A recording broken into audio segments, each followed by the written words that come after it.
This is the Steve Austin Show. God damn, we're rolling sound. I'm at 317 Gimmick Street. I got my buddy Ted Fowler, 361, on the line. He's down there in Rockport, Texas. It's been about a year after Hurricane Harvey landed over there and tore all the shit up. Teddy, how are you today? Dude, I am good. Hey, let's don't lie to the people. We just did this shit for 30 minutes and shit to bed. All right, I am better than we were 30 minutes ago. Well, I am too, and here's why. I blew out my flip-flop, stepped on a pop-top, Cut my heel, had to cruise on back home. But there's blues in the blender, and soon it will render. That frozen concoction that helps me hang on. Wasting away to get a Margaritaville. All right, let me take Jimmy Buffett down a few notches. Good to have you here, Jimmy. That's bullshit. He's not actually here. That's from my iPhone. I don't want to get sued by Jimmy Buffett. He's got hundreds of millions of dollars, and I don't need to be in a lawsuit with him. Goddamn, Teddy, you doing okay? Yeah, dude, I am doing good. Man, you got to be amped up. You're getting ready to go on your antelope hunt here shortly. Dude, I am psyched. I'm stoked. I just want to go to my house in Nevada. I want to open my safe, and I want to see my 7-mag in the safe, not at the fucking police station and not on the damn table at the gun range where I was trying to get it all dialed in. You know, I was thinking about it, Teddy. You know, I was thinking about, okay, you took your gun to the shooting range specifically to shoot and dial it in. And then you promptly left your gun at the shooting range. So I kind of made like an analogy or whatever you would call it. It'd be like if I drove my truck through the car wash and walked home. Dude, you are the reason why they have those stickers on the outside of Walmart that said, hey, did you leave your kid in your car? and that's serious business right there. Before we laugh about it, that is serious business. No, right there, yeah, you're right. You're right. And dude, you know what I did was, you know, the dudes that always open stuff up. A lot of times it's a janitor. You know, they got the keys on the end of that retractable thing. Yep. So now from now on, when I take my gun out, I've got it attached to my retractable gimmick on my belt line, so I don't forget that motherfucker. Dude, how do you go to a shooting range, shoot your gun, get done, and stand up and go, "What? How did I get here? Let's go back to the house and forget what you carried there to do." Dude, I swear to God, you know, I was down there, and dude, I am super OCD about guns, and you know that. And this isn't a rebroadcast of a podcast a couple weeks ago, but I've told this story, man. I'm such a stickler for gun safety and just responsibility and everything that comes with the ownership of a gun. You know, the right to have a gun, I take it very seriously. And for me to go off and leave that summit laying on the table, I was embarrassed. It was a brain fart, dude. I've never done it in my life. But then, dude, I had to own it. I went down to the sheriff's department and told them what was up. And sure enough, a dude had found my gun and turned it in. So, again, one more props to the guy that found my gun. And was honest enough to turn it in, because it wasn't the fact that that's a very sentimental gun to me. When I was hunting down there in South Georgia, you know, I had stopped deer hunting when I got in the wrestling business because I didn't have time to hunt. Then me and Mr. Wonderful Paul Orndorff started riding together, and he goes, "Do you hunt?" I said, "Well, I quit hunting because I don't have time to." He goes, "Oh, come hunting with me." And he's the one that suggested the 7-mag caliber. Oh, shit. And I've always been a Remington guy, so I built that Remington 700, put the muzzle brake on it. One of my buddies from Alabama, when I was down there hunting around the Selma area in Dallas and Lowndes County, painted camouflage for me. So that's a very sentimental gun to me. And I can go buy another 7-mag, but I can't replace that one. And more importantly than that, there's a gun on the streets with my name on it because I was stupid enough to leave it there. So I was shook up on so many different levels about that, Teddy, but it'll never happen again. And, you know, take responsibility for my actions. It was what it was. But to your point, dude, like I said, it'd be like driving your car to the car wash and then walking home. Well, fuck, I forgot my car at the car wash. That's how stupid that was. And I feel like an idiot about it. But, dude, to answer your question, I am stoked about getting ready to go to Nevada and go antelope hunting. I'm going to leave on Wednesday. Kristen and I and the dog's going to drive up there, and I'm going to go back to the shooting range. Dude, here's what I was doing. When I sighted in that day, I was dead on at 300, and I listened to Mitch talk about his hunting trip with Bree, and she took her antelope at about 375 yards, and the one Mitch took was a stud antelope at 83 inches. He was out there pretty good ways too, so I think I'm gonna dial back down to shooting dead on at 100, and I think I'm just gonna range it myself and add elevation. Because when I went on my mule deer hunt and I'd sighted in for a 300-yard shot and I was presented with a 184-yard shot, I ended up shooting a little bit high, drilled him, but shot high. So I'm going to go back to shooting range and put some more trigger time in and dial back down. What do you think about that? Dude, what are you doing for a rangefinder? You using it off of the Leicas that we have? Oh, yeah. You know, we got those, the Trenovid. It's a 10-power binocular, and it ranges out to about 1,500 yards. So, yeah, I'm still using that. Yeah, I mean, that's the kind of slippery slope, because you're looking at antelope thinking it's going to be a long ways out, and you gear up for a 300-yard shot, and then you're, half that. It's like, it catches up on you, and checking your range that's paramount. Yeah. Well, I always check my ranges. I didn't mean to cut you off, but again, like I said, man, dude, I'd rather elevate myself rather than be dialed in at a long range. I don't think I'm going to be presented with a 150 or 200 or 250 yard shot. I think it's going to be greater than that. Right. But I'd just rather add it myself. And dude, you've been antelope hunting. I haven't, but I've been hearing the stories from Mitch. So I know kind of what I'm in for. And the antelope is a real interesting animal because it doesn't really stand still. They dance around, they walk, they're nervous. They don't sit there and be still like, say, a whitetail or a mule deer. Dude, what grain of bullet are you pushing out of that 7? Dude, I was looking for like a 120 grain bullet because I'm shooting my 7 mag, and I considered taking that 308 like we had talked about on the last podcast. Right. I think I'm running it's a 129 grain ballistic tip, and it's Hornady, like we were shooting at the Broken Skull Ranch in Tilden. It's a 129 grain bullet, probably screaming out of there, I don't know, 3,700 feet per second. I was going to say that thing would be going like a scalded cat, man. That should be a flat shooting son of a gun. I mean, if you're dialed in at 300, I would think, anywhere from 200 to 400, you are, showtime. That thing should be hauling butt. Dude, I'm looking forward to it. We're going to get down there, and he guided Bree on a great hunt. He guided himself. Right now, I hadn't been in contact with him because he's been out in Gerlach by Burning Man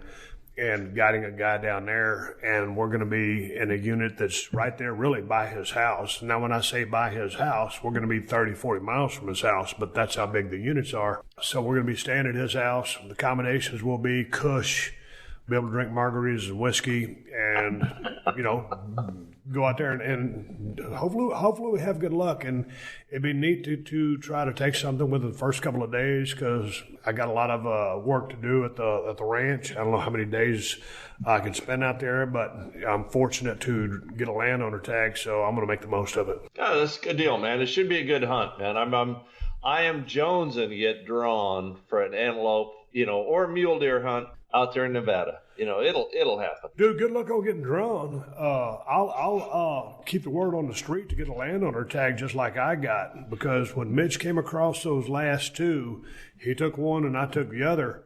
But dude, if we can find another landowner tag, I'll snag you up one of those. And he's got all the connections out there, because I've been putting in for the draw probably, I don't know, you've been doing it longer than I have. You haven't drawn shit. I haven't drawn shit. So I've been fortunate to have the connections that he has via the landowner tags. Right. Dude, I've been looking at going, through a guide in Montana. You can go up there for a couple of grand for a couple of days, and do a bow hunt on, a goat. Well, and I don't have any time to do it this year. Hopefully I'll get drawn next year in Nevada. because that would be that would be a goat show in itself. You, me, and Mitch up there again. Man, you got to come out there. I know you hunted with Mitch a while back, but you got to come out there again, man. That country out there, it's awesome. And I've been riding my 4-wheeler and my buggies and shit out there. Right down the road from BLM. And then when I went riding with Mitch, man, we went on about I think we put in 40 miles in just a couple hours. But that land out there is just spectacular. So you got to come out there and check it. You got to get out there more. Oh no, I'm down with that. I'm down with that. You know, let my work schedule lighten up a little bit. You know, and find a little more time to relax. I will definitely get out there. Hey, dude, I got a lot of questions because this is kind of a show you was on a while back, but this is kind of like within the last few days or a week or so, it's been kind of the anniversary date of Hurricane Harvey hitting the Gulf Coast and landing specifically right there in Rockport in your front yard and your backyard and just tearing the shit out of that place and along with that whole South Texas Gulf Coast region. How you guys doing out there? How's the rebuilding efforts going? The rebuilding is good. I mean, that son of a gun come, you know, full barrel up Prairie Road, but you know we're doing all right, man. We're slowly but surely rebuilding. You know, the town's coming back. Grocery stores are good. Getting a couple of restaurants open here and there. You know, the main pitfall that we have incurred is a lot of the low income housing, you know, got destroyed. So those people got displaced, you know, not a lot of workers, restaurants aren't open, you know, the labor pool is down. We're doing the best we can. Well, dude, what's the morale over there? Is there, there's a bunch of questions here. One of the guys says, is there any light at the end of the tunnel yet, or is it too soon to say that? Man, I think it's a little too early to say right now. I mean, you know, and dude, you know me, I'm, you know, the polar opposite of being an optimist. But, you know, yeah. No, dude, I have faith in the town. I mean, I love this place, and I think it will rebuild. Right now, you know, we're going through a kind of a very rough period. You know, we're doing the best we can, and you know, everybody by and large is pretty upbeat. It's just, you know, man, you get up in the morning and you think, well, you know, not you, but, you know, man, I want to go to McDonald's and have a, you know, Egg McMuffin or something like that. No, that ain't happening, you know. And, you know, there's just those creature comforts that you're afforded in a big city that we haven't built back to, you know, but it'll come. It's all good. Well, man, how the dogs doing? Dude, those dogs are crazy as hell. That boxer of mine, that was the best acquisition, you know, a rescue dog. She is the sweetest, kookiest dog. And you know how them pointers are, you know, I mean, and she gets in their butt.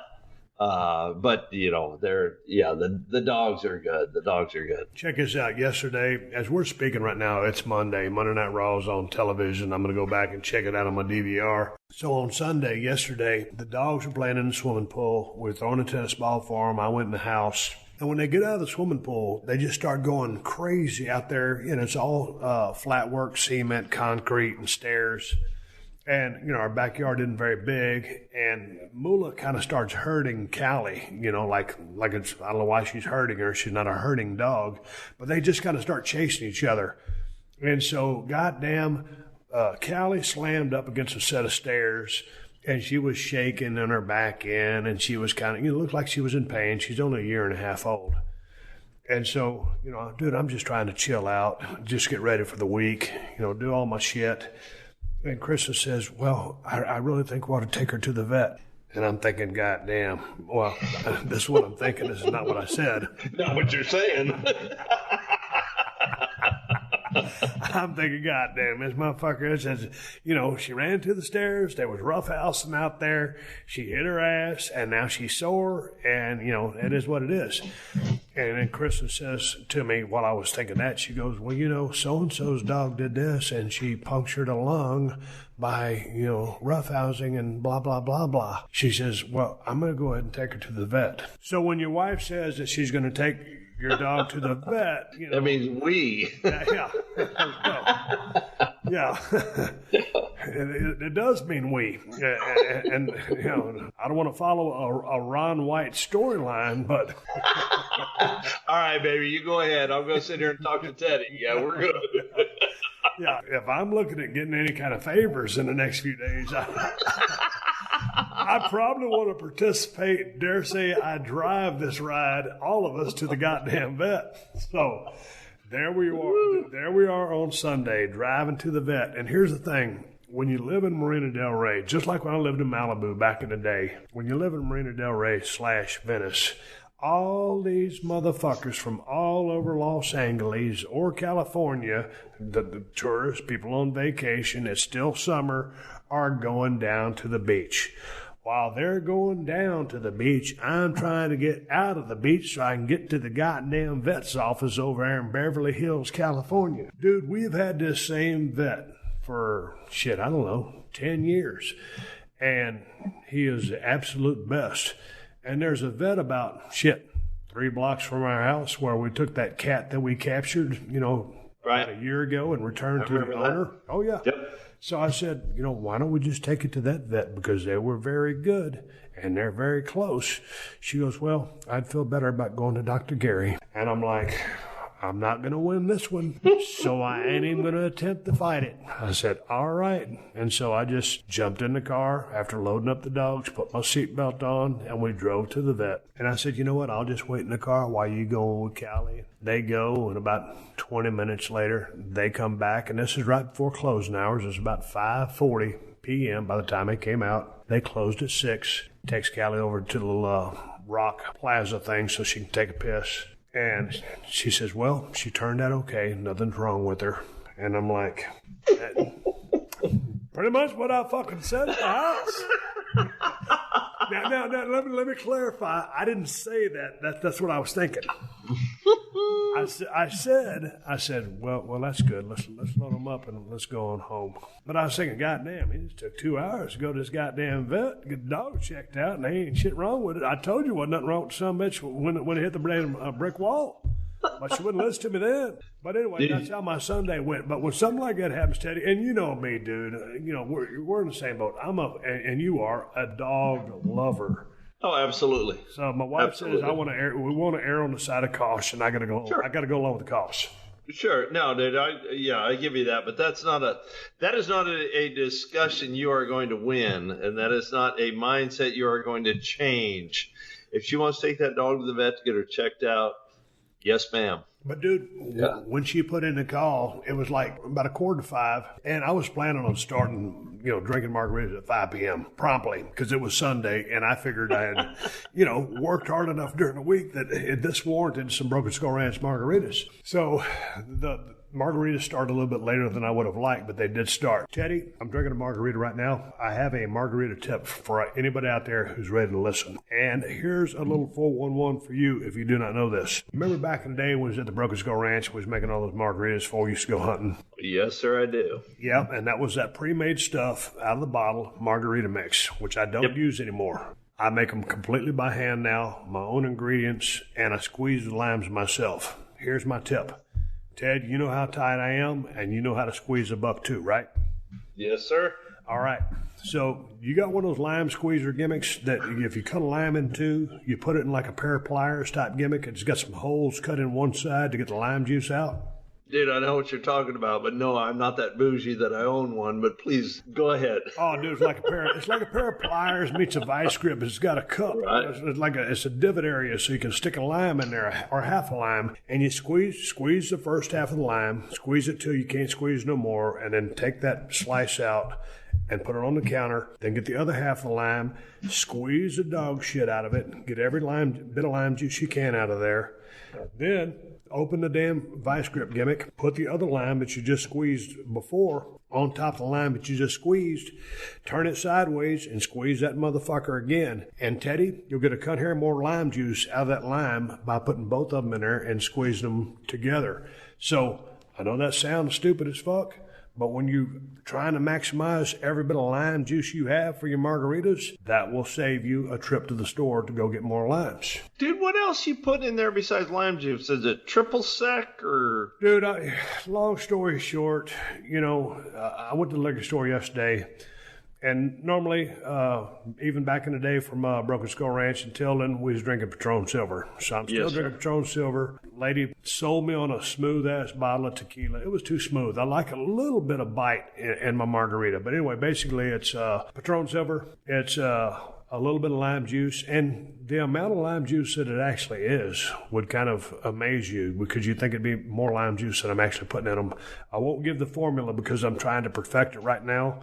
So it's Patron Silver, it's lime juice, it's triple sec, it's a little bit of agave nectar, and it's a little bit of Grand Marnier. And I'm going to come out with those exact measurements as soon as I dial it in a little bit more specifically than I am now. And when you're putting your Grand Marnier on the end, on fresh rocks, because you're mixing the whole mix up other than the Grand Marnier. And then once you pour it on fresh rocks, that's when you put in your Grand Marnier so it floats down and kind of colors it down and puts a different level to it. So that's basically my formula. And I'll give you a specific formula. Like I said, I'm going to open to the podcast on Tuesday here pretty quick. But I'm finalizing my final adjustments to have the ultimate margarita that is not made out of a machine in any bullshit restaurant and does a margarita the justice that Jimmy Buffett sings of. Boy, that was the missing link was that Grand Marnier or whatever the fuck you call it. Yeah, I knew there was something besides triple sec and there was, something to do with grandma. I couldn't remember what the name was, that Grandma Ye or whatever. Yeah. Man, I love Grandma Ye. I see her every time at the family reunion. I love Grandma Ye. Hey, Teddy, I got a couple of questions for you that people sent into the email. Let her rip. Here it is. It's from Chef Andy Conda from Wisconsin Badgers, trying to put together another big season, kicking it over there in the Big Ten. What it do, players? Always good to hear Mr. 361 on the podcast. You two are hilarious. Here's the thing. I'm building an elevated deer blind, and is there a certain height and size that you guys prefer? Also, one more question. Do you guys believe there's a benefit in the hanging deer before butchering? Best of luck to the upcoming hunts for all the hunters out there. Swig of whiskey for the hunting man. Chef Andy Conda from Wisconsin. Let's talk about this deer stand, Teddy. An elevated deer blind, how high does it need to be? It only needs to be, in my opinion, higher than the trees, shrubberies, or whatever terrain you're hunting in. Correct. To me, I want a deer stand as low to the ground, if not on the ground, that I can get. Because you're only in a deer stand for concealment. You could basically sit on a 5-gallon bucket on a brush line and camouflage and have a gun rest or without a gun rest and be fine. The deer stand conceals your movement, conceals you. You have that freedom to move around a little bit, which everybody does. If you've ever hunted with my wonderful father, he's waving, and Teddy has. We got a lot of action going on in that deer blind. My dad would blow his nose every other minute, if not sooner than every other minute. But to go back about the question, because I could talk about my dad deer hunting for an hour, and I love my dad to death. But a deer stand only needs to be as high as you need it to be to see over the terrain. If it's, if you're over in the piney woods like I used to hunt in Georgia, you're going to climb up in a tree stand and see over whatever you need to see. You're going to climb up in a tree stand and see over whatever you need to see. All of our deer stands at the Broken Skull Ranch, Teddy, some of them were on the ground. The others were 6 foot in the air. And a few of them, 2 of them, were 12 foot in the air. And they didn't even need to be that high. So, and as far as the size of the deer stand, I bought these big-ass deer stands that were 4x6. You could get 3 people in those sumbitches. We never really hunted together over the Broken Skull Ranch because we like to hunt by ourselves. To me, you want the smallest deer stand that you can fit in comfortably and be able to swing your gun around or take it in and out of the window. But to me, the economics and efficiency of a deer stand is more important. And if you want to keep warm, it's easier to warm up than a big-ass deer stand. So as low as it can be, keep it as low as it can be.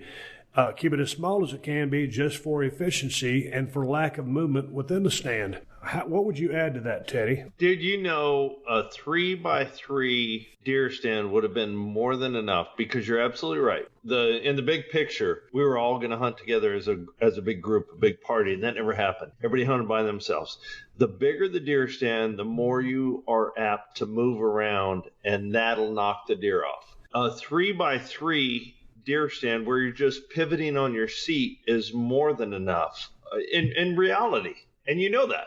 Dude, you're not rolling around in a chair no higher than the top of the brush. You know, that's all you had to be, was the top of the brush, and 3x3 where you just pivoted on your seat, and that would have been showtime, because I was guilty of it, rolling around back and forth in those deer blinds, and the deer are hearing that rolling chair going back and forth, and it just, you know, it knocked you off.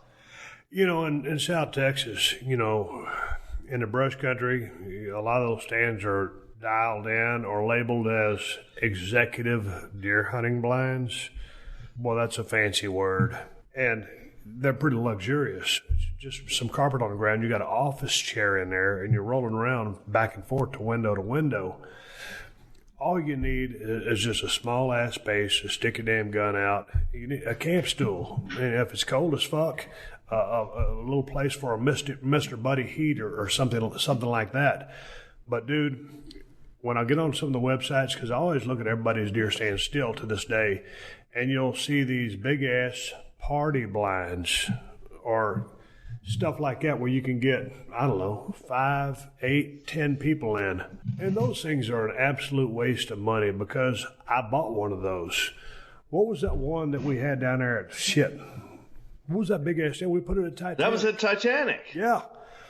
Yeah. And you could get, it was 5 by 10. That's exactly what it was. It was 5 by 10, and it was 10 feet off the ground. And here's what happened. Only one person hunted it at a time. We were never in there partying, because that's not how we rolled. We partied at the house. When we go out to hunt, as good friends as me and Teddy are, we just want to be on our own in a deer stand, because that's kind of your own personal time, your own personal space.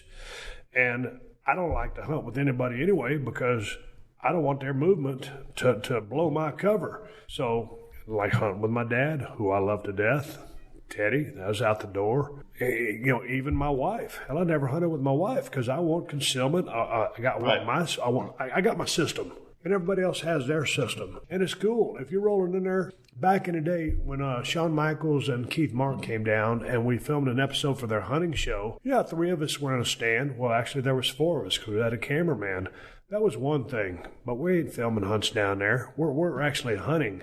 So, dude, build the smallest deer stand you can build, and build it as low to the ground as you can, because, man, inevitably, as cold as it's going to get in Wisconsin, the less I have to deal with stairs, or anybody have to deal with stairs and climbing up and getting out of shit for safety reasons in the dark, keep that motherfucker low. Dude, I never saw your dossier, but I know for a fact on my dossier, executive never enters into the picture. So, you know, executive and deer blind and me, no.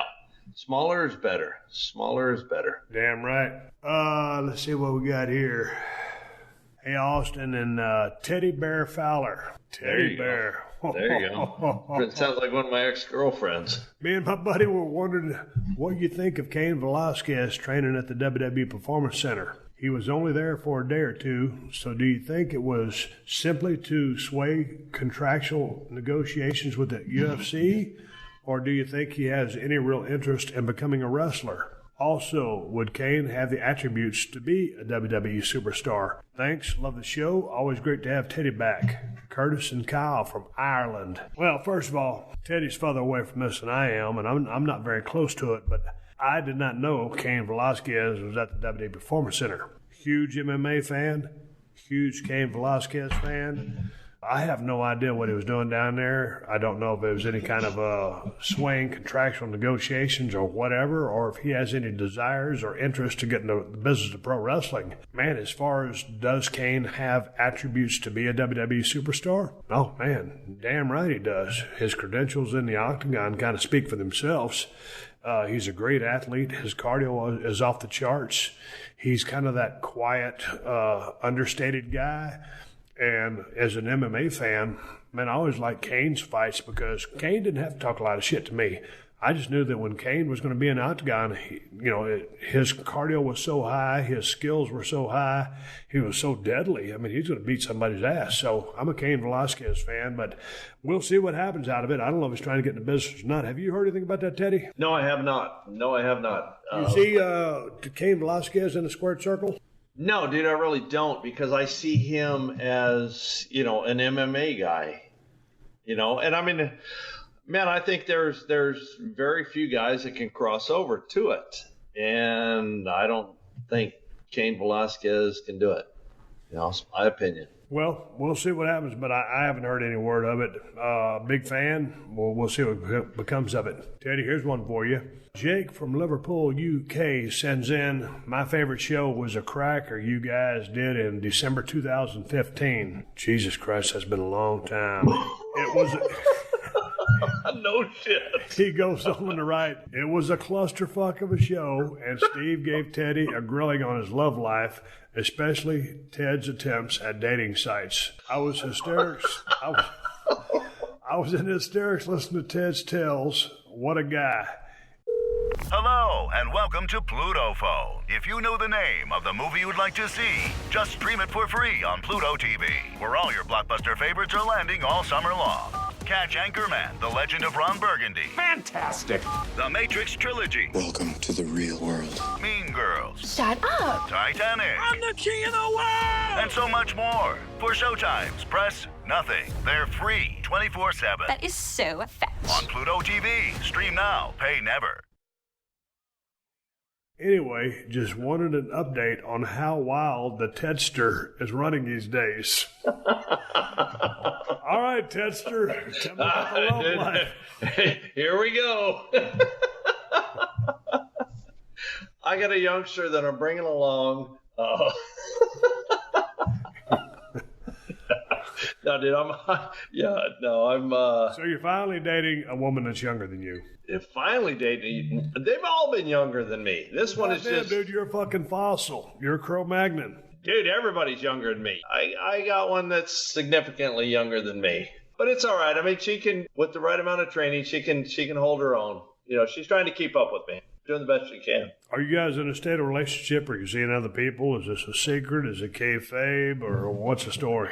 No, dude, it's pretty kayfabe. Well, good luck to you guys. You planning on getting married?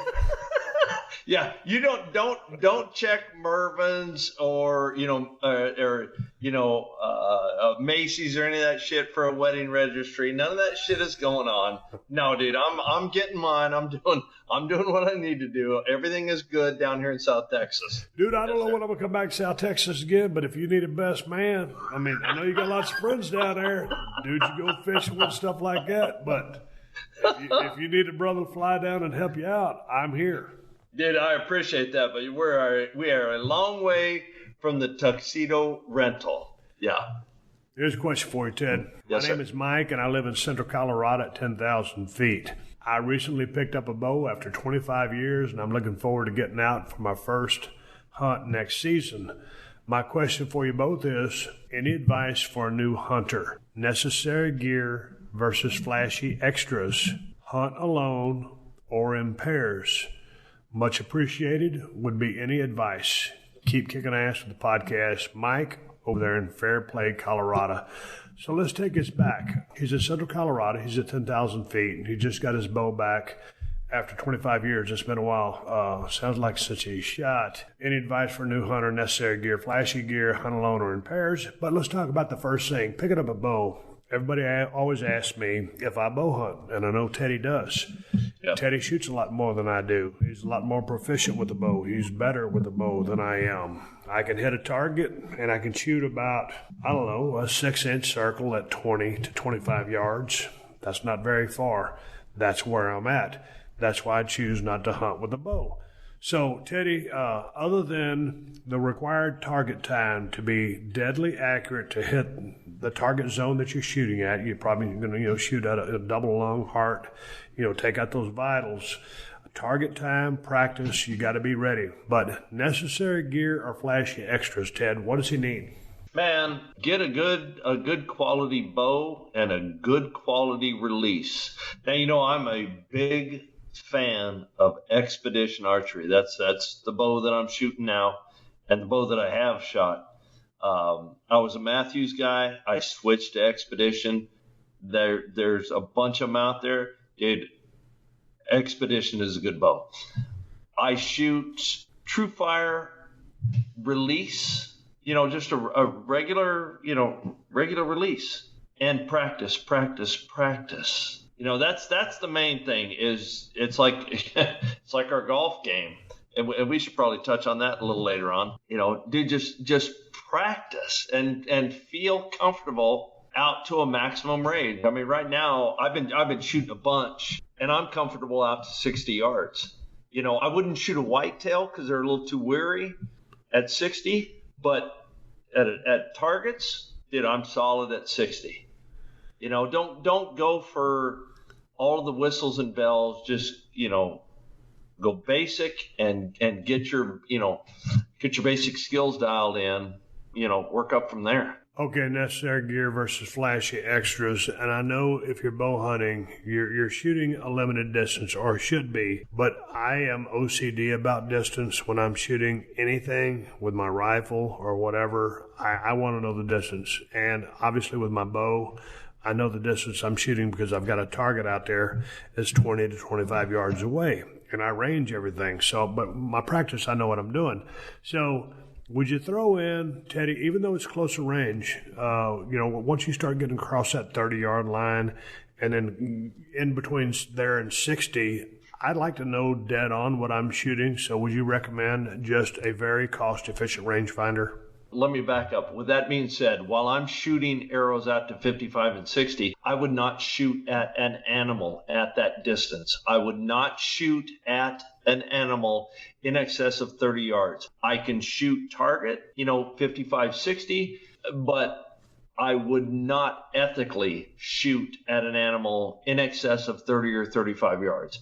Now, with that being said, I've got a Vortex rangefinder, just a handheld little gimmick that, man, you talk about showtime. You pull it up, you pop it, you get your distance right quick. It's got a lanyard on it where you can let it go, and it'll, hang around your neck, get out of the way of the bowstring, and away you go. Yeah, you definitely need a handheld rangefinder, but once again, I wouldn't shoot at an animal in excess of 35 yards. So definitely thumbs up on a rangefinder. Teddy, oh, yeah. Everything I've been shooting in the past has always been, I guess it's aluminum arrows, but these days it's carbon has come into play. So yes, sir. Would you recommend aluminum or carbon? No, carbon. Everybody's going carbon. And I've got... And why? There's just, they're a little bit stiffer, not as much flex as aluminum. It's the latest, greatest thing is the carbon arrows. And I'm shooting about 2.5-inch blazer vanes. Did you remember back in the day when we were shooting 4 and 5-inch, feathered, being that long ago? Now they're down to 2.5-inch, just plastic blazer vanes. It's sick what they're doing. The diameter of a, aluminum arrow over a carbon arrow is, carbon arrow is half the diameter. I mean, it shoots so much faster, so much stiffer, so much straighter, and your penetration is better. Dude, what are you doing as far as broadheads go? And what grain? Man, I am shooting 100 grain Muzzy Rage broadheads. I'm middle of the road on the expandables. I'm not against them. I'm just not sold on them. I prefer, a three blade fixed 100 grain. I don't have enough experience with expandables to say that's what I want to do. I've got no problem with fixed blade. Man, the expandables are interesting. I haven't done enough research on them, obviously. And back in my days, I was shooting, 100, 125 grain muzzies. I don't know which particular blade it was, but it was a fixed blade, 3, and it was 100, 125 grain, and that's what I was used to shooting. And I was still shooting targets, never shot anything. But and mainly when I'm practicing, I'm obviously shooting broadheads. But I don't know about the expandables either. They seem to be all the rage for some people. So You'd have to ask somebody probably more experienced with that than myself and Teddy. But nonetheless, appreciate that feedback and information, Teddy. Here's one from a dude. He says, "Hey, what's up, Steve and Teddy? I got 3 questions for you guys. How is Teddy's softball team doing?" They retired. Okay, do either one of you guys... I knew that you retired. That's why I didn't expand upon that one. They're golfing now. Do either one of you guys play fantasy football or fantasy sports? No. Me neither. What is Teddy's favorite Stone Cold Steve Austin match? Dude, I don't think I have a favorite because, we're friends. And I mean, as fucked up as this is, I'll turn on the YouTube deal and get all slopped up on Jack and Coke and just watch your videos because of the shit you do. I mean, it cracks me up. We're buddies. So I really don't think I have a particular favorite. I mean, I watched that thing where you were drinking with Stacy Keebler, try to give her a beer, and you wound up, stunning her. And then you take McMahon's daughter. Stephanie. Yeah, and she's out there selling cigarettes and doing that thing, and you pull it off. And, dude, I saw that the other day. She had that tray on with a neck strap on.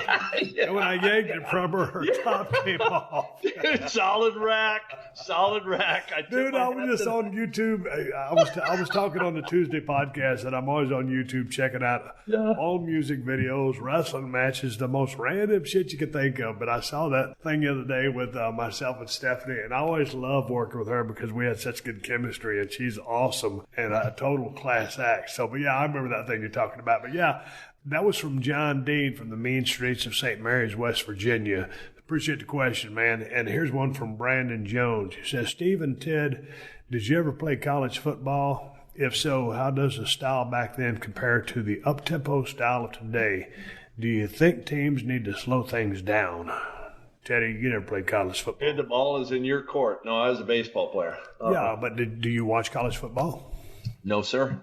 Well, I do. And I know there's some games this past Saturday. I didn't check them out. It's kind of, the J-Brone games. Every game's important, but those weren't the important games. So I'm waiting for the season to really hit full stride and looking to see what's going to happen in, the Southeast Conference, the Pac-12, the Big Ten, all that shit. Man, I'm just a huge football fan. How does the style back then compare to the up-tempo style of today? Whole different ball game. Everything has gotten faster. It's short attention span theater.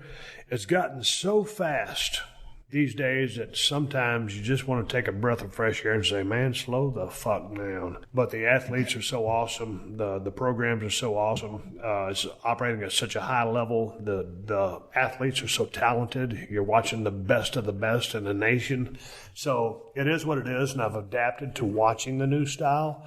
And today's athletes are bigger, stronger, and so much faster than they used to be. And talent is talent, but just the evolution of genetics has just kind of been incredible to watch since I was a kid to watching as I watch now.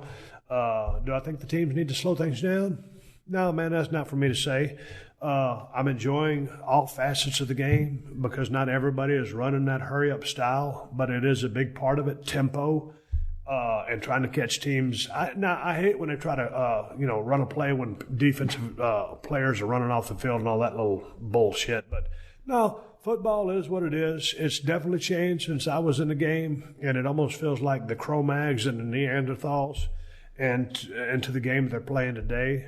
So it is what it is, but I still enjoy college football. That's my favorite brand of football, and so I'll leave it at that. Steve, this is Matthew from the state of Washington. My question is both for you and Ted Fowler. My question for you is, when you turned heel at WrestleMania 17, were you aware this was going to go down? Were you aware at the end of the match Vince McMahon was going to get involved and help you out, or was it more of a last-minute thing? Oh, man, no, man, of course, I knew. It was my idea to turn heel. Vince always likes to do something big at a WrestleMania. We didn't have anything big, other than the fact that I was wrestling the one and only The Rock in the main event on a stacked, loaded-ass card where everybody got off and had a great match, one of the best WrestleManias, if not the best WrestleMania of all time, in a sold-out, record-setting Astrodome crowd. But we were looking for that big thing to set it over the top, and it was my idea to turn heel. So that was on me. I've always said I regretted it, but that was my decision, and I knew exactly what was happening. My question for Ted, have you hunted any bears or anything like reptiles? Because I was wondering if you have any experience hunting bears, or do you avoid hunting bears or reptiles? Thank you. Sincerely, Matthew. All right, Ted, that was kind of a hard-to-understand question. Basically, dude's asking if you hunt bears and reptiles. And by reptiles, I don't know if he's talking about frogs. That's an amphibian. Lizards, alligators, crocodiles. What? Well, dude, I have not hunted any alligators or crocodiles, but I have shot 2 black bears, both of them in northern Arizona, both of them archery. Or as we like to say, bow and arrow. Little inside joke there. Yeah. Now, dude, bow hunting black bear it's very exciting, and it's real exciting if you do it from a ground blind. A lot of people do it from a tree stand. I shot both mine from a ground blind, and that adds a little more excitement when you run an arrow through those guys, because you're on eye level with them. But it's like we'd spoken about with shooting mountain lion. That would be cool to do once, and that's about all you need to do if you would need to do it. I've shot 2 bear. I'm pretty good with that. Yeah, a lot of fun though. A lot of fun. Well, dude, you were sitting there hunting on the ground for those bears. What if you had built a 30-foot skyscraper bear stand, and shot it from 30 feet up in the air? Dude, it would have been a lot more, calm. I'll tell you, you haven't lived until you've been eyeball to eyeball with a black bear that you run an arrow through. They really don't appreciate that. No, I was just ribbing because we were talking about the deer stands up in the air and how tall do you build a deer stand. You do things as low as possible. So yeah. But dude, do you eat the bear meat or what? You know what? The first one I had, I just had it butchered regular. Had ground, had steak, had roast, stuff like that. I could not give it away. It's very greasy. It's not real good table fare. And then I shot the second one, and I had the whole thing turned into sausage, like kielbasa, and that was very expensive. And it was not any better table fare. So no, I do not care for deer meat. That's why I won't shoot any more of them. Bear meat. Yeah. So do you see yourself going on another bear hunt? No, not at all. Okay. Not unless there's strippers or hookers involved. No. Because so often when you go on a bear hunt, there's strippers and hookers involved.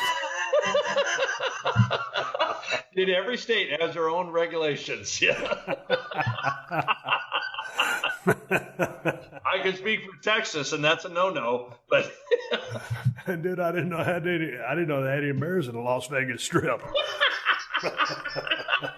There's a couple of them. In fact, I've got their business cards here somewhere.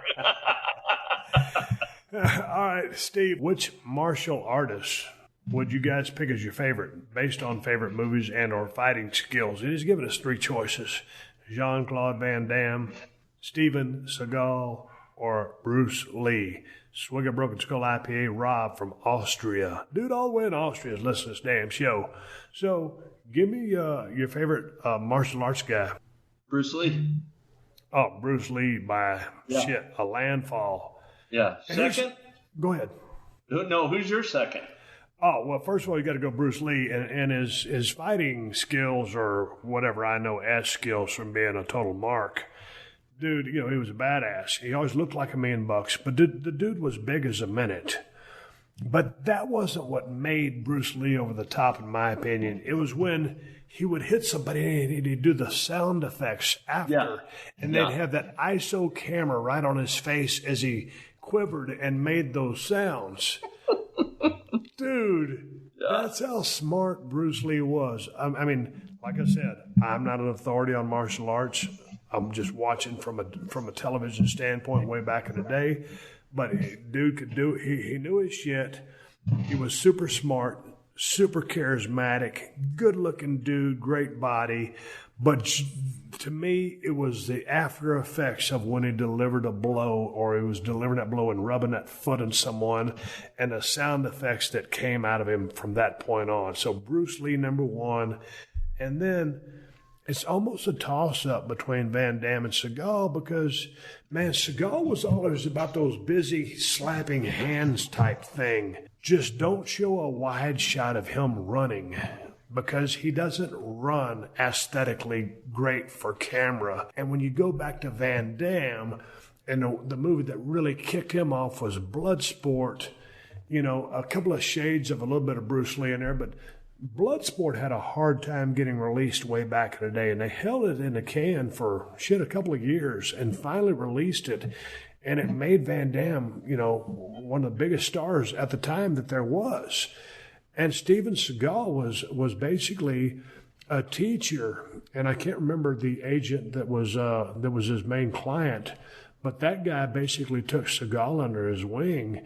And when they made Above the Law way back in the day, dude, that was a groundbreaking film. He was a badass. Don't show him running. But anyway, to get to the bottom line, I got to go Bruce Lee, then I'm going to go Van Damme, and then I'm going to go Seagal. Dude, I'm going Bruce Lee, Chuck Norris, and then Van Damme. Well, I was sticking with the choices that they gave us, but when you bring up Chuck Norris, dude, yeah.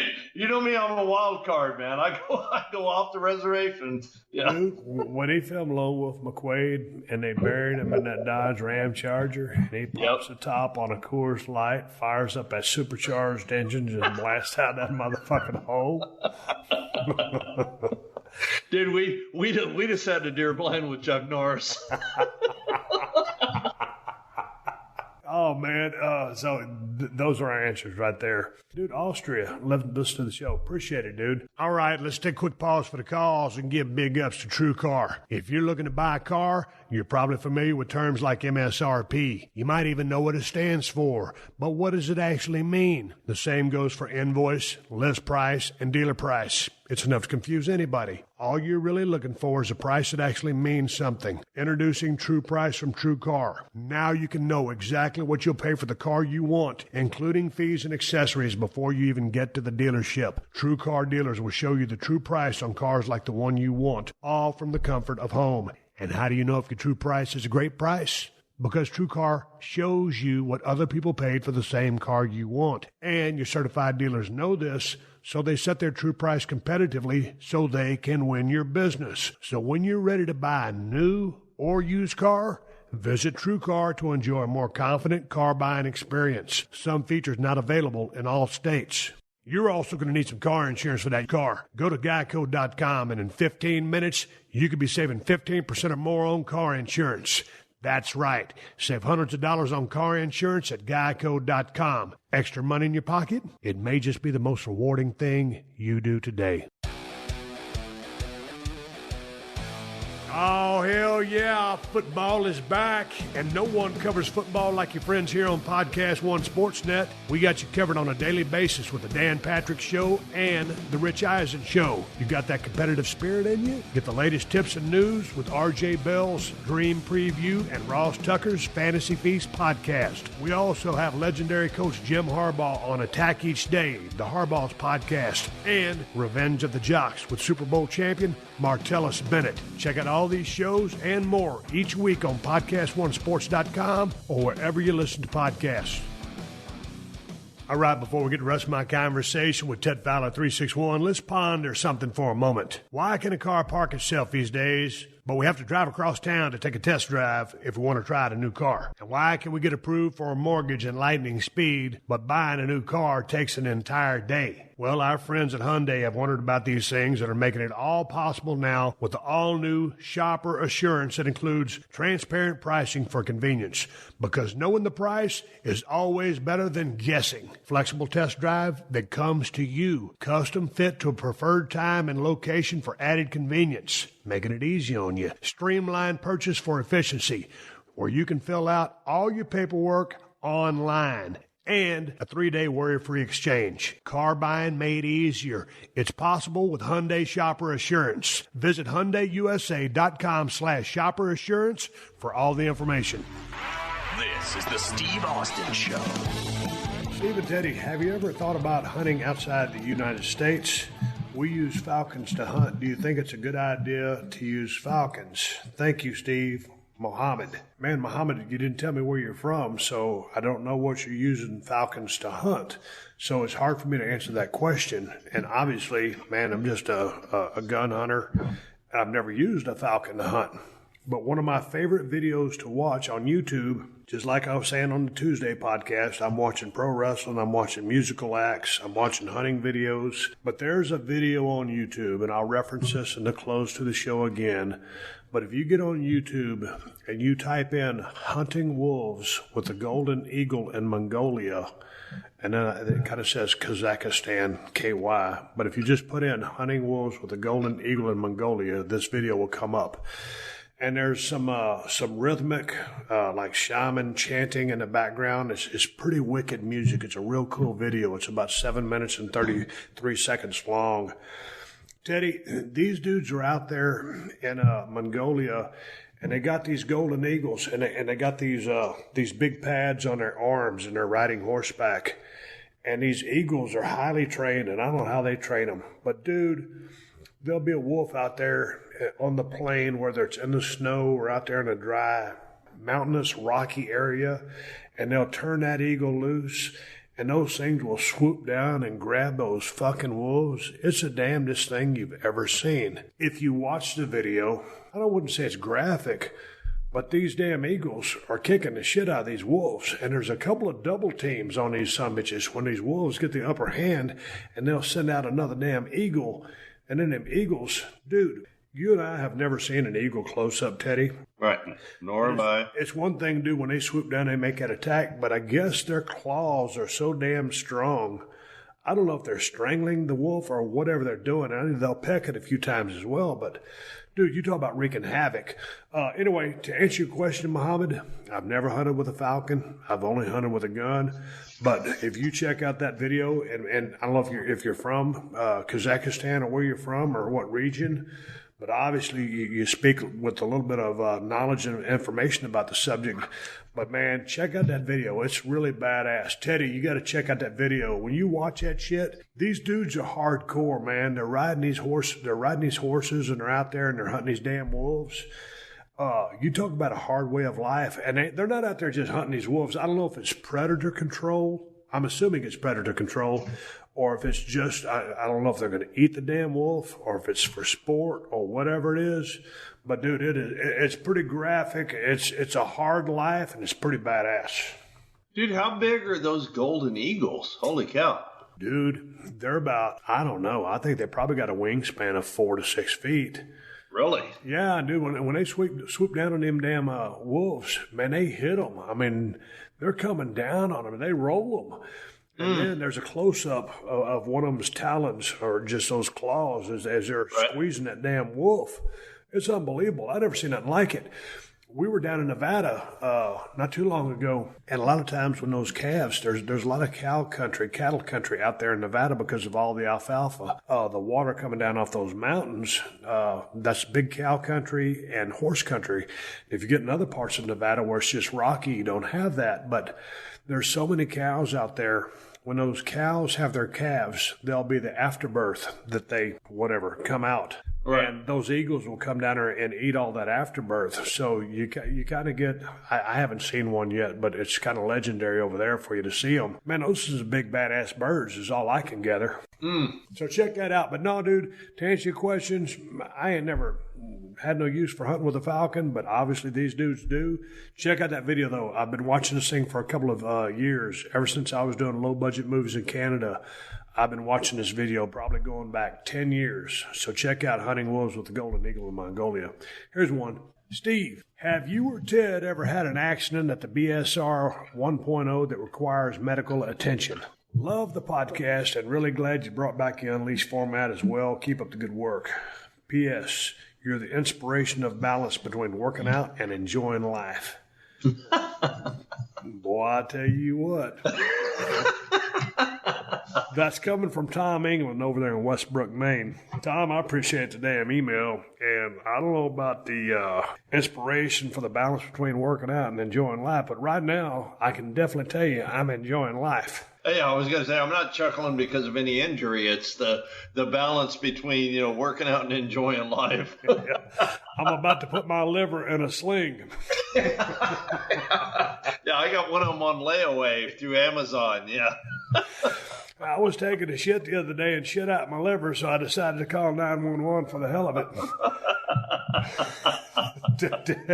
No.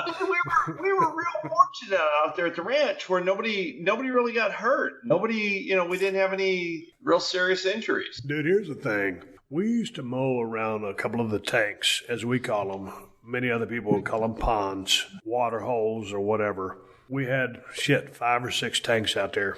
And when you're in a Kubota or any kind of tractor, 100 horsepower, 4-wheel drive, dragging a 15-foot batwing shredder, and you're on an incline, and you're riding that sumbitch, and you just know that as soon as you go in another hog waller, that sumbitch is going to turn over, and you're going to end up in the damn pond and drown. That's a come-to-Jesus moment. That's a damn ass-puckering moment where your ass is grabbing hold of that seat for a lower center of gravity. And we've got, a front end loader on that tractor. It's as low to the ground as you can get it for a lower center of gravity. So we never turned over a tractor. I got stuck many times when Ted would come and bring the small John Deere tractor and pull my ass out. But we never turned the tractor over. All the trash and all the debris and all the brush that we burned using diesel fuel and gasoline, it's a wonder one of us didn't go up in flames. Especially me, when we was running from that fucking flame, and we talked about this on the podcast many years ago. As I mentioned earlier in the podcast, we are extremely safe with firearms and everything that goes with it, but we never, ever had to call 911 out there for a medical emergency. We obviously had some emergencies with my dog when Hershey caught pancreatitis out there. And we took her to the vet, and the vet kicked her out, and she was able to make a full recovery. She's no longer with us, but she recovered from that. But other than that, man, Teddy, for the 10 years that we were there, all the hijinks and shit, and dude, we're safe people, but we're raising hell out there, and we're enjoying life. We're lucky that we never had any life-changing or life-threatening events.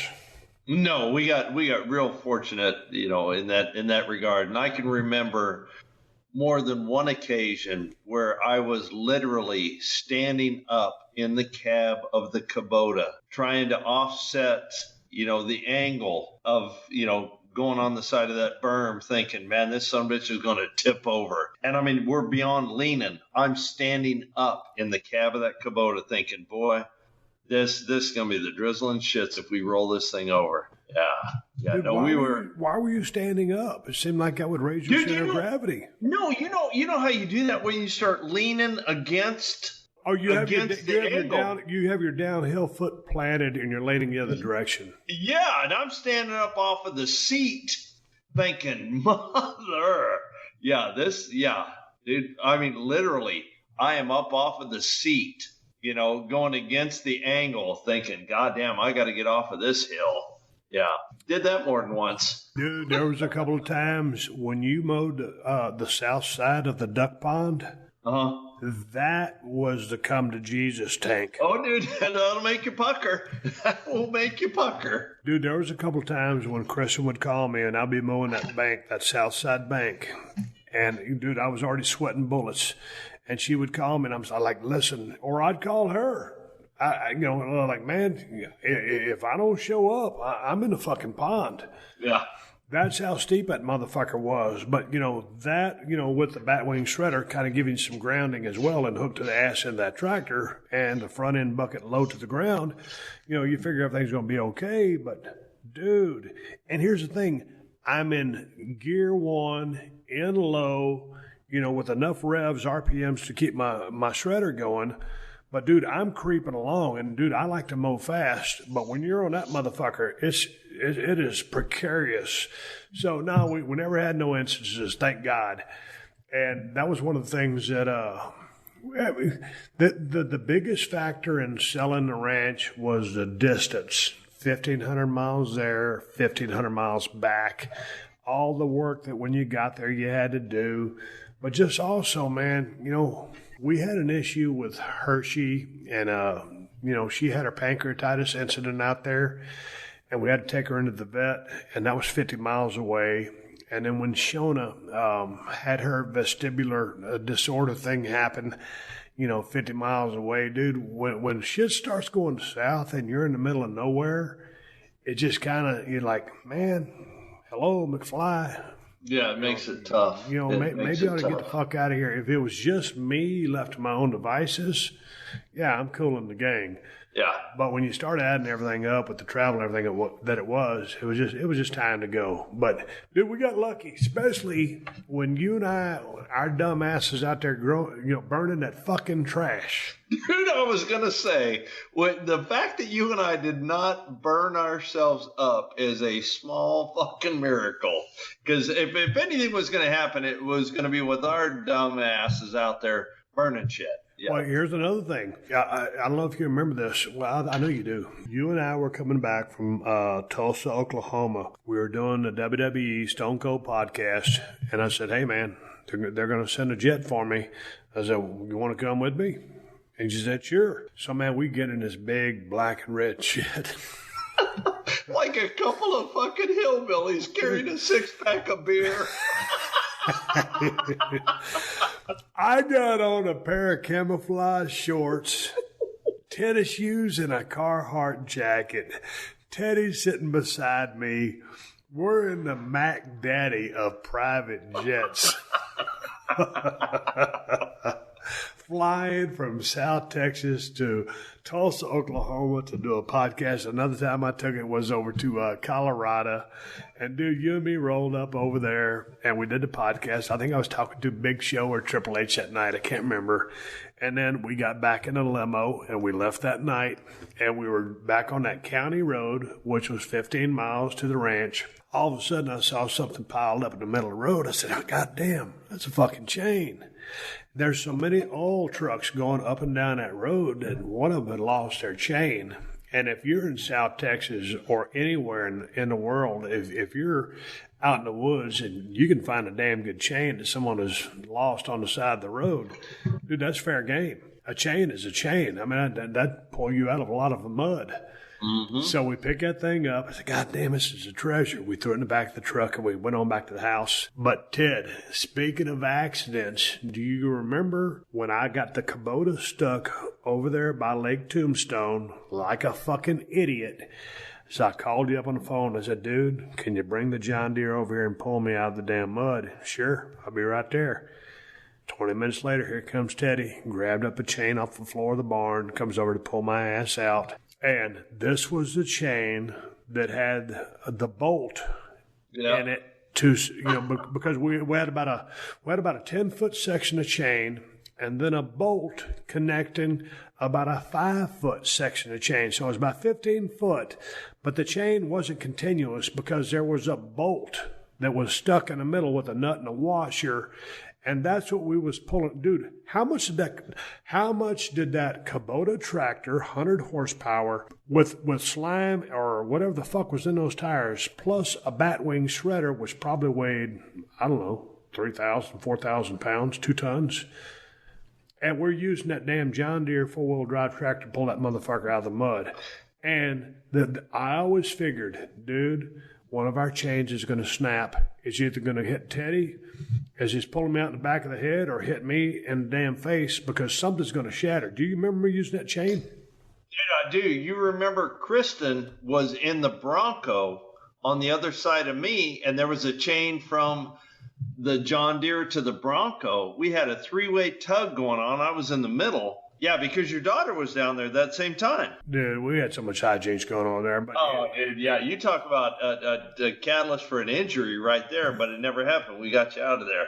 Yeah, all held by a $1.59 bolt. Dude, when you own the ranch and then you and I become very good friends, and all of a sudden you call up a dude, because I used to rib you unmercifully when you first came onto the ranch.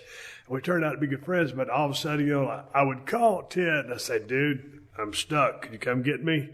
And I know that what I was doing was completely asinine. And then when you rolled up and you were kind enough not to be shaking your head and rolling your eyes like, what's this stupid motherfucker doing? Because if I'd have been on anybody else's ranch, I would have said, dude, what the fuck are you doing out here, man? Dude, what you got to realize, man, I'm out there by myself doing that shit. So I gave everything a real wide berth because I did not have a safety net. I didn't have a lifeline, So you were doing the shit that I didn't want to do because it was too risky because I was out there by myself. Yeah, and it's always you always want to, when you're mowing, you always want to tighten everything up, mow everything. But you want to get as close to that damn water source as you can. Yeah. And it turned out to be the shits. Oh, dude, here's a guy that writes in. Rozzy writes in, any tips on how to save money? Love the show. We got to answer this question. Teddy, you got any tips on how to save money? Don't get married.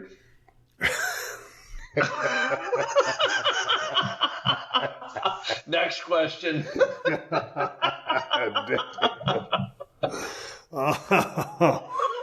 Teddy hit a grand slam before I even got a swing at it.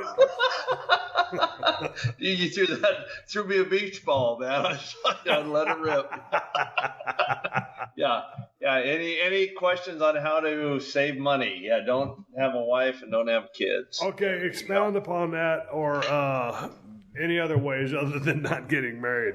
Dude, as far as saving money? Yes, sir. I'll tell you, here you go. For my business, I take a set amount every month, and I have it automatically pulled out of my business checking account. My business checking account for my construction company, not my roofing company. That's a totally different entity. But I have a set amount pulled out of my construction company that goes into a separate savings account that theoretically will cover my income taxes. You know what I mean? So if I make X amount a month and I pull 30% out and put it in my savings account, come tax time, my nut's covered. I'm gonna simplify this. When Teddy was in college, dude, what were you taking, accounting? Accounting, yes, sir. Did you graduate? No. Okay. So when I was starving my ass off in Tennessee, I wasn't making shit. We was making 400-mile round trips to Memphis from Nashville, to Louisville. That's $1.65 each way. To Evansville, $1.35 each way. Man, we're traveling like a motherfucker. I'm making $15 and $20 a night. If you did not have money, do not spend money. I didn't. I starved. I've been there. I did it. I know when I was growing up in Edna, Texas, when my dad, every month, he would balance our check, not ours, his checkbook. If he was a penny off, a nickel off, Beverly! Dude, he would call my mom, and my mom would bring her checkbook in, and they would get that shit right. So, we came from a middle-class family. We were never dirt-ass poor, but we were never, ever well-to-do. We were, and sometimes it was close scraping by. But my dad worked his ass off, so did my mom. But we knew the value of $1. And so when I left off to junior college, I worked during the summers. I had a full athletic scholarship. When I went to North Texas State University, I had a full athletic scholarship. But money was money. I was hauling hay. I was doing landscape work, manual labor, working for the highway department, driving dump trucks, sealing roads, patching potholes, stuff like that. And, to me, my old thing was back in the day, some of my most fun days ever when I first got in the pro wrestling business, I wasn't making shit, I think I was making probably $400 a week. But you can't spend, because I didn't have no credit cards. You can't spend what you don't make. So, man, I was eating Hamburger Helper every goddamn day. It was like old Clark W. Griswold's brother-in-law told him, I don't know why they call it Hamburger Helper. It does just fine by itself. Yeah. If you ain't got it, don't spend it. And No, you're absolutely right. Absolutely right. I mean, don't live above your means. Never, ever. And so I've never done that. And that's basically what my mother and father preached to me my whole life growing up. I mean, shit, we never, ever lived above and beyond our means. And a lot of people get into business or whatever, whether it's out of college. A lot of people have college loans they're trying to pay back. But, you look at a gross number. If you're making X amount of dollars, you're going to pay, 30, 40 to Uncle Sam. And then whatever your state taxes are. But you never spend off the gross. You spend off the net, and then you don't even spend off the net. You take a cut hair off the net that you can spend, and you put the rest in the bank. You just don't spend money. Oh, dude, no, you're absolutely right. I mean, you look at the end result number, but you've got to realize you have obligations. You have, your debt. You have taxes. You have, a bunch of stuff that you have to pay for first. And then what's left over, dude, there was a lot of beanie weenies ate at my crib. And it's still, it ain't like we're rolling in it. Pay your taxes, pay your debts, pay what you owe, and what you've got left over, you live, in that realm. Don't go above it.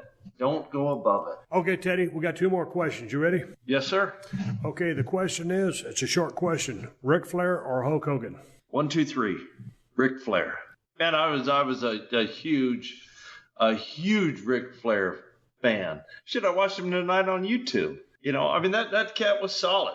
Not to knock Hulk Hogan, but I just, the showmanship, the theatrics, the woo, with Ric Flair, man, that was, I bought into that. A hook, line, and sinker. Dude, I consider Ric Flair the greatest professional wrestler of all time.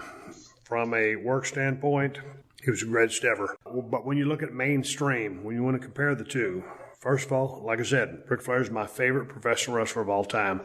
Hulk Hogan, though, put wrestling on the map, or reinvigorated or reinvented pro wrestling. He was the face of pro wrestling, the length of his career, and Flair had a long career as well. Flair was kind of that working class guy, but due to the promotion that Hulk Hogan would end up at WWF, which would become WWE. Man, Hogan was the guy. Everybody, because of the promotion and also due to his charisma, his look, everything, Hogan could work his ass off. More limited, definitely, than Ric Flair. Ric Flair's the greatest of all time. But it's just as far as, name value, you're going to go Hulk Hogan. But my favorite is Ric Flair. Both guys paved the way for guys like myself and the guys that follow behind me. And so it's kind of like a who's who contest, among the boys. Everybody has a different favorite. Like I know Mick Foley, his favorite is Terry Funk. Shawn Michaels, I know he's a Flair guy. I know a lot of guys, or many guys, are Hulk Hogan guys. Both definite icons of the business, both great in their own rights, both in the Hall of Fame or any Hall of Fame that you could ever put. Me, I'm a fan of both guys.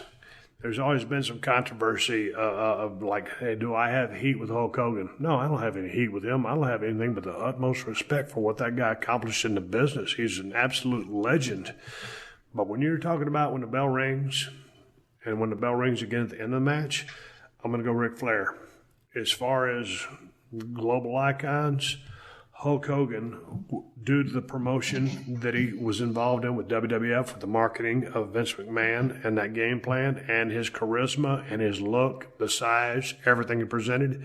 Dude, he was the, what was that song? The Real American. Dude, that video was premiered, done by Rick Derringer. Hulk Hogan is probably the most well-known wrestler in the history of the business.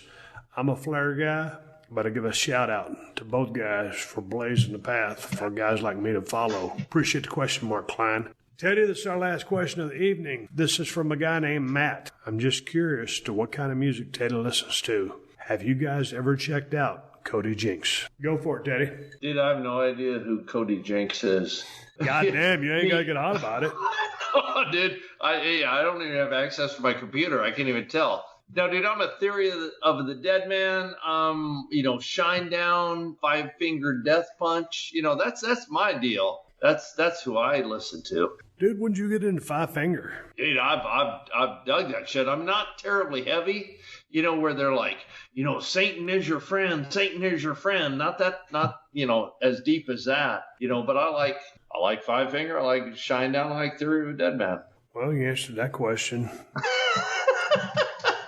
I don't even know who that other guy was. Hey, man, when you and I were doing those workouts at the Broken Skull Ranch way back in the day, I'd always have some kind of heavy-hitting metal, Iron Maiden, whatever. Yeah, that's just too heavy for me. That's not my gimmick. You was kind of like more New Kids on the Block oriented. You can take the bass out of your voice. You can take the bass out of your voice right there. God damn it. You can call me anything but that New Kids on the Block bullshit. Hey, hey, dude, I remember I picked up your phone because I was going to hook it to my Bluetooth speaker and New Kids on the Block. Oh, your ass. Dude, your ass. You come saw on, nothing man. like that. No. Dude. Hey, no New Kids, no Did Justin you had every Timberlake, Britney none of Spears that. album that was ever released? No, none of that. None of that. You grabbed the wrong goddamn phone. You know better than that. Yeah. Teddy. No, dude, but some of that shit you listen to is like, that's just rough, man. That's, where the lead singer's like, rah, rah, rah, rah, rah. Yeah, that stuff kind of unnerves me. Dude, that was that 6 Feet Under shit when they were singing that AC/DC album. That was some good shit. Yeah, dude, I'm a pacifist. I'm a lover, not a fighter. That doesn't bode well with me. Yeah. Well, dude, but before we go to I want you to promote Element Outdoors. But before we go to Element, how has the action been in the Boom Boom Room with the girl gone? It's like King Tut's tomb. Yeah, we ain't shit, nothing. I mean, there was a question that someone had sent in what apps you're on because it used to be Piece of Fish or whatever the fuck it was. Are you not using the apps anymore? Plenty of fish. Yeah, whatever it was. Piece of Fish, Plenty of Fish, a bunch of fish. So you don't use that no more. Smells like fish, whatever. He's actually out in the boat catching fish with his buddy. God damn it. Did you ask me a question? I was laughing. I'm sorry. So you and your girl are serious? No, dude. Dude, I'm not serious about shit other than hunting and making money and drinking Jack Daniels. Those are the big three on my list. Hunting, making money, and drinking Jack. That's it. We got the big three out of Ted Fowler after our hour and a half conversation. Tell us about where you're going to be, where people can find you. I know you're deeply tied in with Element Outdoors. They make great camouflage. What are you guys up to, and what are you pushing next?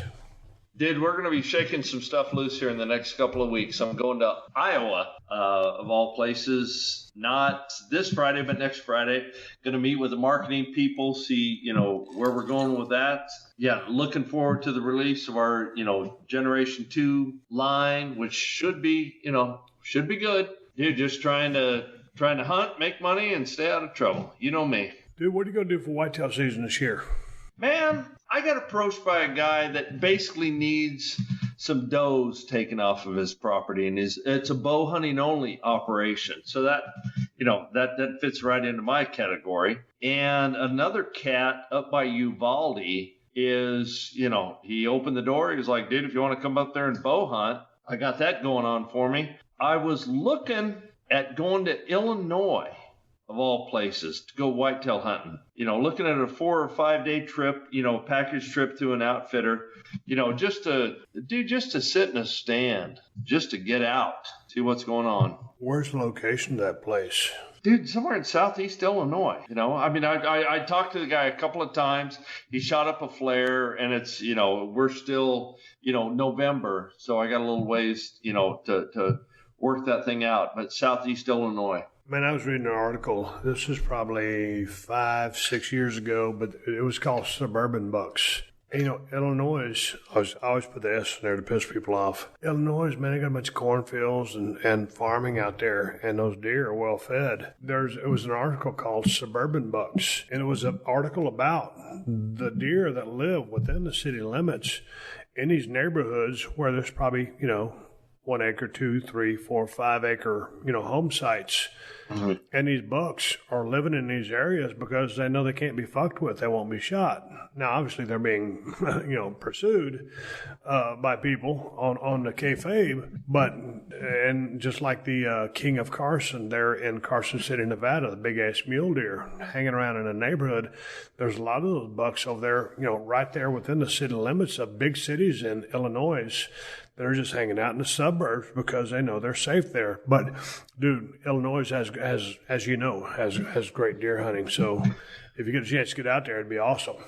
Dude, I'm feeding protein at my crib, year round, just on the backside of the property, just on a whim, just to see them as they come through.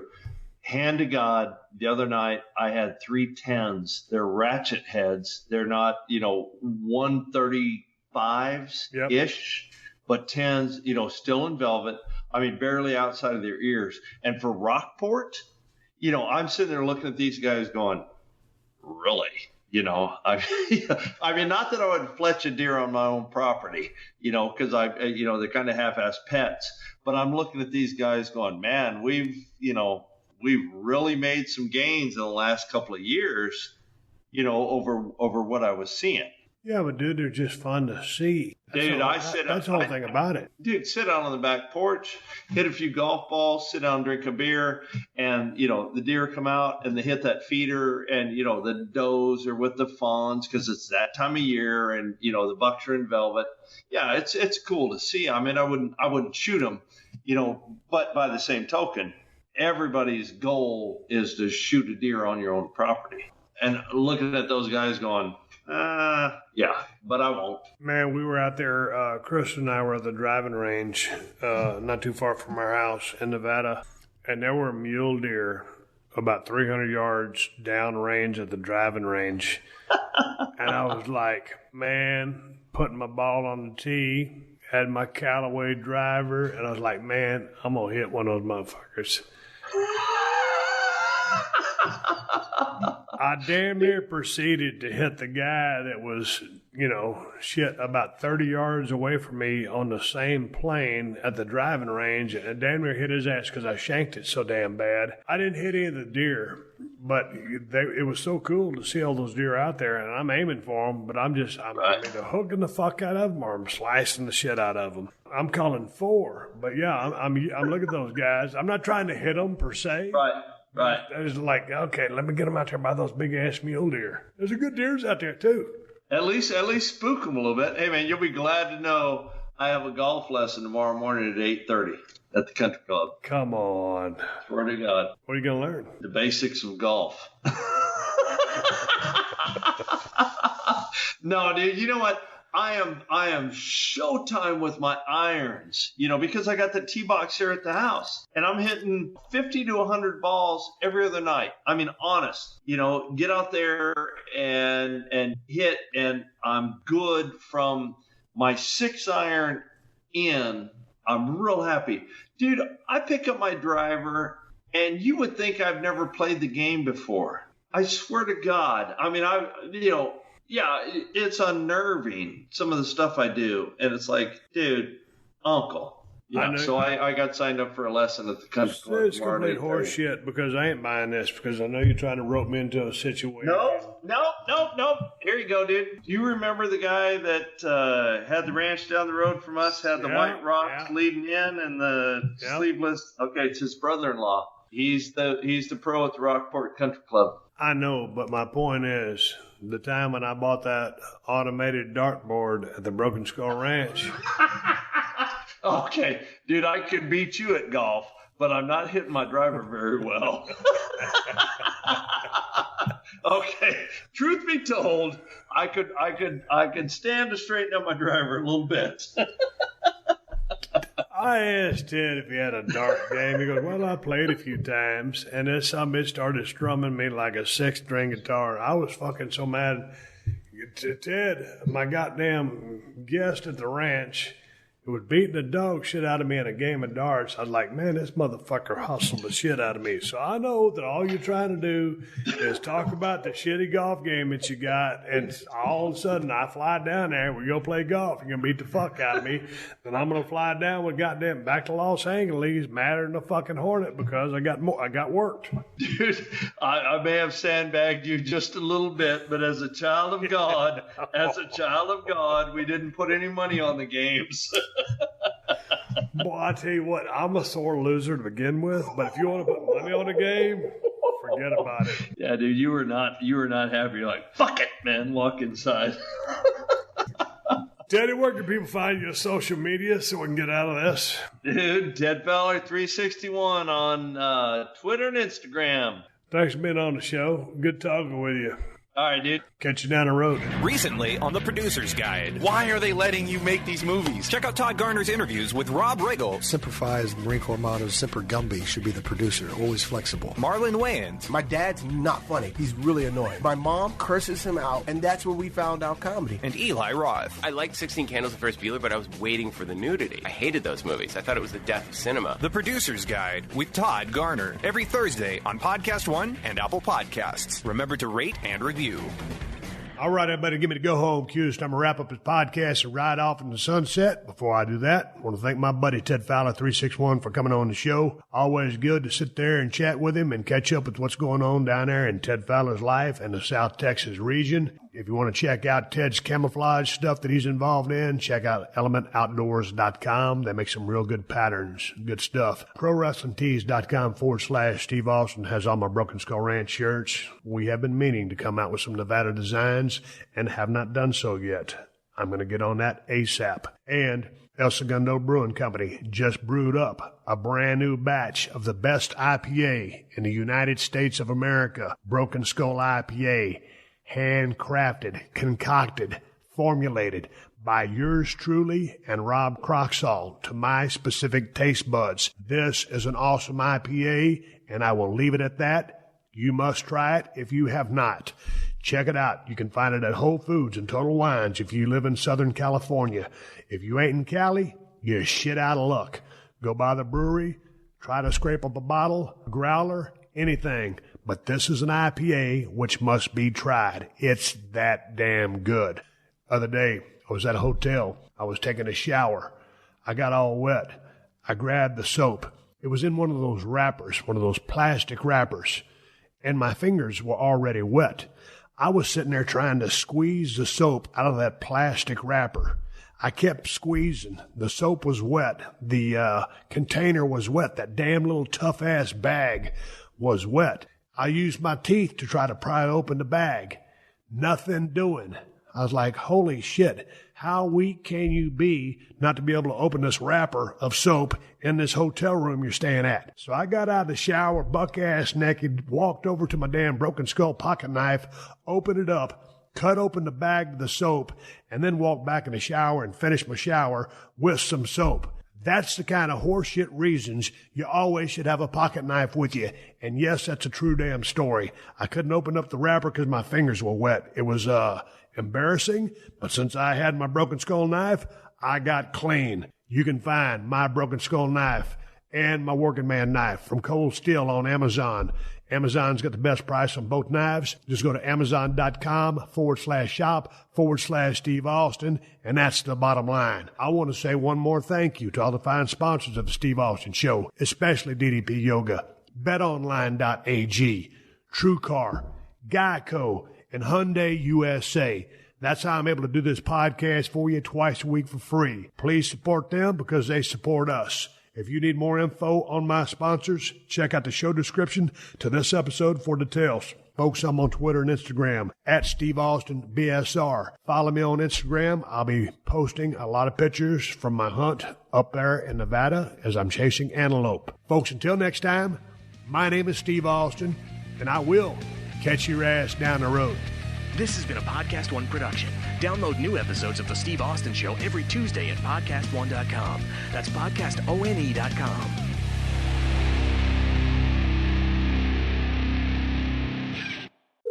Hello, and welcome to Pluto Phone. If you know the name of the movie you'd like to see, just stream it for free on Pluto TV, where all your blockbuster favorites are landing all summer long. Catch Anchorman, The Legend of Ron Burgundy. Fantastic.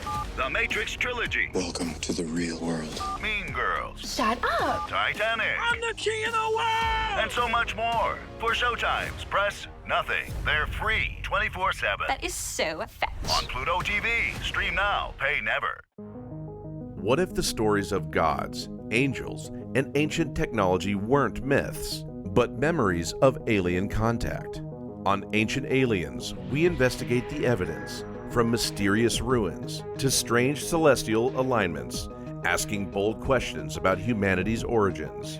Could visitors from the stars have influenced our greatest civilizations? Journey into the unknown and challenge what you think you know about history in episodes like Secrets of the Sumerians, Mysteries of the Maya, or The Chosen. We are not alone.